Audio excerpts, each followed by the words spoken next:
Abel Boï, il y a vraiment une faille systémique avec plusieurs éléments qui sont accablants, certains dossiers qui sont abandonnés, certains autres qui sont perdus alors qu'on parle d'enfants. Bien entendu, mais moi je parle même de cynisme politique. C'est un courrier qui a été envoyé le 29 juillet, qui fuite comme par hasard le jour de l'anniversaire de Liana. Le 8 août, Liana aurait dû avoir 12 ans. J'y vois du cynisme politique, c'est un propos qui n'engage que moi. Je rappelle toujours ce chiffre, la France c'est un pays où vous avez un enfant qui est victime de violences sexuelles toutes les 3 minutes.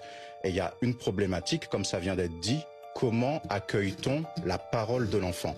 Parce qu'on peut parler dans des termes très technocratiques, mais il faut savoir ce que ça veut dire dans la réalité. Lorsqu'un enfant est victime de violences sexuelles, par un, voire plusieurs adultes, et lorsqu'il décide de prendre le courage de parler, c'est-à-dire sortir du contrôle manipulatoire, coercitif dans lequel il était de la part de son ou ses bourreaux, et affronter la peur de l'adulte.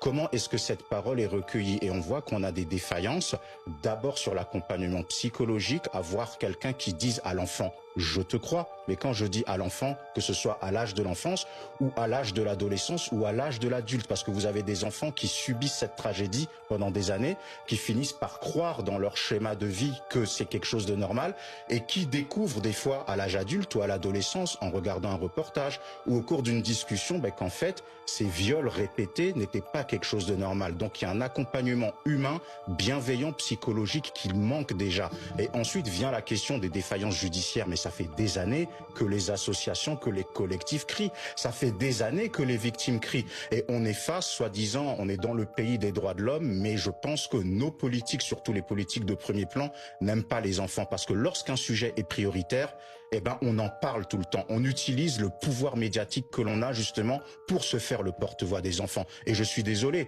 c'est seulement depuis le scandale du périscolaire, ensuite cerise sur le gâteau, excusez-moi cette expression, l'affaire Liana, que tous les politiques s'improvisent experts sur la pédocriminalité. Ça fait 10 ans de Macronie bientôt. Qu'y a-t-il de pire qu'un enfant violé? Voilà la question. Et avec nous pour en parler, Abel Boï, bonjour, nous a rejoint Bonjour. sur ce plateau. Vous êtes président de l'association Tous Unis. Je commence avec vous, Monsieur Boï, parce que les victimes parlent souvent du sentiment d'abandon qu'elles ressentent lorsqu'elles essaient de parler.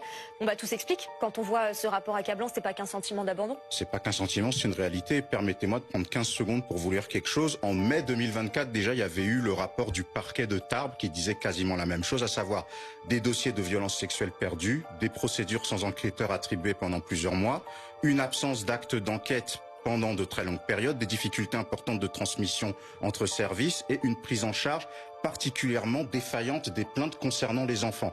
Donc c'est un copier-coller et les victimes ont un sentiment de ras-le-bol parce qu'on y rapport sur rapport. Donc la situation, elle est catastrophique. On parle de 160 000 enfants victimes de pédocriminalité par an et on voit que les politiques attendent qu'il y ait toujours des faits divers, qu'il y ait toujours une sorte d'actualité pour pouvoir réagir sur la question. La protection de l'enfance devait être le sujet le plus important.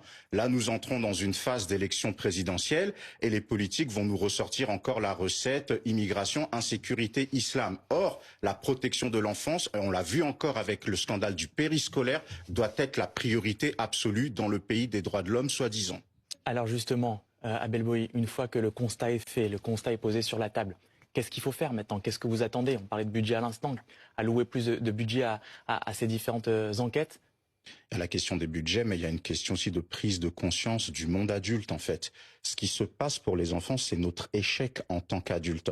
On parle de rapport accablant. Non, ce qui est accablant, c'est le fait que dans toutes nos classes, on a 2 à 3 enfants qui sont potentiellement victimes de violences sexuelles à la maison.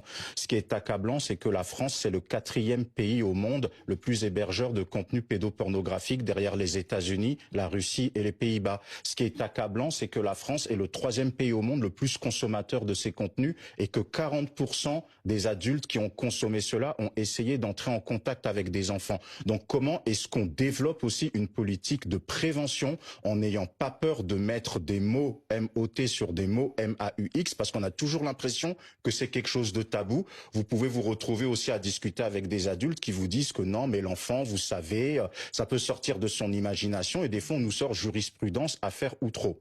Sauf que l'affaire Outreau, j'aimerais prendre quelques secondes pour rappeler que oui, certes, des enfants ont menti, mais des enfants qui ont été victimes de pédocriminalité de la part de leurs parents parents qui ont été manipulés par leur bourreau dans le cadre d'un contrôle coercitif, effectivement pour accuser quelqu'un en tort, mais il y a vraiment une affaire de pédocriminalité. Donc il n'est pas normal même que sur des réseaux, sur le darknet, parce qu'avec mes équipes on travaille beaucoup dessus, la France fait partie de ces pays qui sont appelés pédolandes. Voilà la réalité. Merci beaucoup.